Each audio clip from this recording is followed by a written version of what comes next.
श्री रामकृष्ण देव कहते थे कि बस याद रखो, तुम्हारे विश्वास ही तुम्हारे रास्ते की रोशनी है। तुम जहां भी हो, जो भी करो, अगर तुम्हारा मन स्थिर है तो तुम्हारे सामने रास्ता खुल जाएगा।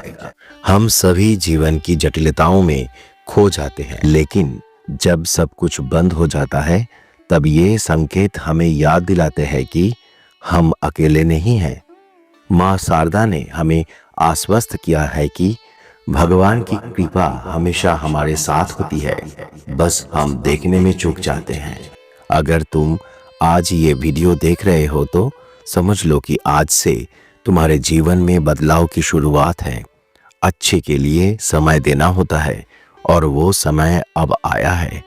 अपने मन से भागो मत, ये संकेत तुम्हारे और आ रहा है। अपने सारे दुख और दुर्भाग्य को भूलकर सिर्फ विश्वास करो कि तुम भी कर सकते हो। अगर ये वीडियो तुम्हारे मन में कुछ बदलाव ला सकता है और खोई हुई आशा वापस ला सकता है तो ये हमारी सफलता है। अपने अनुभव हमारे साथ साझा करो और इस विशेष संकेत के जादू से जीवन का नया रास्ता खोजो। उस दिन दक्षिणेश्वर में संध्या आरती समाप्त हो चुकी थी। गंगा पर चांद की हल्की रोशनी थी और ठंडी हवा ने सब कुछ एक जादुई शांति में ढक दिया था। ठाकुर श्री रामकृष्ण मंदिर के पीछे आंगन में बैठे थे। उनके आंखों में गहरी शांति थी। अचानक एक शिष्य प्रणाम करते हुए आए। शिष्य ने बोला, ठाकुर, मैं आज बहुत दुखी हूँ। मेरे जीवन में सुख और शांति नहीं है। मैंने बहुत कोशिश की लेकिन कुछ हासिल नहीं हुआ। ठाकुर श्री रामकृष्ण देव ने हल्का मुस्कुराते हुए कहा, तेरा ये दुख क्यों है? सब तो ठीक है, तू थोड़ा बैठ, अपने मन की बात कह। शिष्य ने बोला, ठाकुर, मैंने सब किया लेकिन कुछ भी नहीं हो रहा है। मैंने कितनी बार प्रार्थना की लेकिन भगवान मुझे सुन नहीं रहे। क्यों मैं भगवान के आशीर्वाद पाने योग्य नहीं हूँ? तभी माँ शारदा पास से आ रही थी। उन्होंने शिष्य की बात सुनी और धीरे धीरे ठाकुर के पास बैठ गई। जब माँ ने उसके सिर पर हाथ रखा तो उसे थोड़ी राहत मिली। माँ ने बोली, दुख का समय कभी व्यर्थ नहीं जाता। जब तू सोचता है कि सब खत्म हो गया तब असली परिवर्तन शुरू होता है। लेकिन दुख को मन में रखकर नहीं चलना चाहिए। तू अपने मन का सारा दुख ब्रह्मांड के सामने रख दे। यदि प्रार्थना दिल से हो तो ब्रह्मांड उसे सुनेगा। ठाकुर ने गहरी नजरों से शिष्य की ओर देखा और बोला, जानता है, जब तू अपने अंतर मन का दुख ब्रह्मांड को बताता है तब ये केवल एक प्रार्थना नहीं होता बल्कि आत्मा की पुकार होती है। भगवान केवल मुंह की बात नहीं सुनते, वो मन की पुकार भी सुनते हैं। तुझे अपने मन के भीतर जो जमा है उसे शब्द रूप से मुक्त करना होगा। शिष्य ने बोला, लेकिन माँ, ठाकुर, मैंने तो कई बार कहा है फिर भी कुछ नहीं हुआ। माँ शारदा ने हल्की मुस्कुराई और बोली, मैं जानती हूँ कि तूने कितनी बार प्रार्थना की है, लेकिन क्या तूने दिल से किया? प्रार्थना का मतलब केवल मांगना नहीं है, अपने दुख को भगवान के हाथों में समर्पित करना है। तेरी सभी पीड़ा को उनके हाथों में छोड़ दे, समझा? ठाकुर ने शिष्य के ऊपर हाथ फेरे और कहा, एक बार मैं भी गंगा के किनारे बैठकर तेरे जैसा रो रहा था। मैंने माँ काली से कहा था, माँ, तुमने मुझे कुछ नहीं दिया, तुमने मुझे क्यों बनाया? तब मुझे ऐसा लगा जैसे कोई कह रहा है, यदि तू दिल से पुकारेगा तो मैं तेरे सभी दुख ले लूंगा। उस दिन मैंने समझा कि सब कुछ सही रास्ते पर आता है। बस हमें अपने मन को भगवान के सामने पूरी तरह खोलना होगा।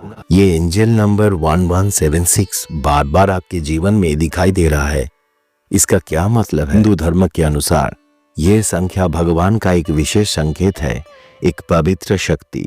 हमारे प्राचीन शास्त्र कहते हैं कि कुछ संख्या हमेशा एक विशेष शक्ति रखती है, जैसे कि हमारे मंत्रों या मंत्रोच्चारण में पाया जाता है। ये 1176 संख्या ठीक उसी तरह एक मंत्र की तरह है। 1176 इस संख्या में नंबर 1 सूर्य का प्रतीक है, जो शुरुआत का प्रतीक है। ये संख्या हमें सिखाती है कि कैसे अपने भीतर के अंधकार को पार करें, नए प्रकाश में चलना शुरू करें। माँ शारदा कहती थी, तू साहस करके एक कदम बढ़ा, बाकी रास्ता मैं दिखाऊंगी। नंबर 7 केतु का प्रतीक है, जिसका अर्थ आध्यात्मिक जागरण है। प्राचीन हिंदू विश्वास के अनुसार 7 संख्या हमारी आत्मा की गहराई तक पहुंचने में मदद करती है। श्री रामकृष्ण देव कहते थे, जीवन के सभी प्रश्नों के उत्तर केवल अपने भीतर ही छुपे होते हैं। ये संख्या हमें उस आत्मा को रास्ते दिखाती है। नंबर 6 प्रेम, सुंदरता और स्नेह का प्रतीक है। यह संख्या हमें सिखाती है कि कैसे प्रेम से सभी जटिलताओं को सुलझाया जा सकता है और खुद से स्नेह करना चाहिए। 1176 नंबर का उपयोग कैसे करें? प्राचीन शास्त्र के अनुसार मंत्रों का उच्चारण करने से मन की शक्ति बढ़ाई जा सकती है। इसी तरह इस संख्या को प्रतिदिन जाप करने से ध्यान केंद्रित करें। ध्यान के समय 1176 संख्या को स्पष्ट रूप से उच्चारित करें। प्रत्येक संख्या के साथ अपने इच्छाओं को मन में जागृत करें। ये आपको भीतर से शक्ति देगा और आपकी प्रार्थना पूरी होने लगेगी। 2 अपनी इच्छाओं को वास्तविकता में बदलने के लिए इस संख्या को अपने डायरी पर लिखें। प्रतिदिन सुबह एक कागज पर 1176 लिखें और उसके नीचे अपनी एक विशेष इच्छा लिखें। विश्वास रखें कि ये संख्या आपकी इच्छाओं को वास्तविकता में बदलने में मदद करेगी। 3 1176 एंजल नंबर सकारात्मक सोच और विश्वास का प्रतीक है। हमेशा खुद को सकारात्मक विचारों में रखें और सोचें कि आप जो चाहते हैं वो आपको अवश्य मिलेगा। श्री रामकृष्ण देव कहते थे, विश्वास करो और सब ठीक हो जाएगा। 4 ये संख्या हमें याद दिलाती है कि सब कुछ हमारे आध्यात्मिक जगत से जुड़े हुए हैं, इसलिए प्रतिदिन कुछ समय ध्यान और योगाभ्यास करें। अपनी आत्मा के साथ संबंध स्थापित करें। प्राचीन हिंदू विश्वास के अनुसार आत्मा की शक्ति जागृत करने के लिए प्रतिदिन कुछ समय इस संख्या पर ध्यान केंद्रित करें।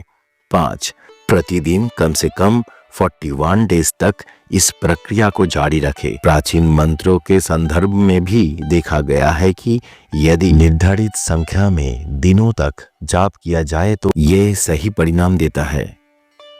आज के लिए बस इतना ही। फिर मिलेंगे अगले वीडियो में। माँ काली की कृपा से आप सब स्वस्थ रहे, व्यस्त रहे। नमस्कार।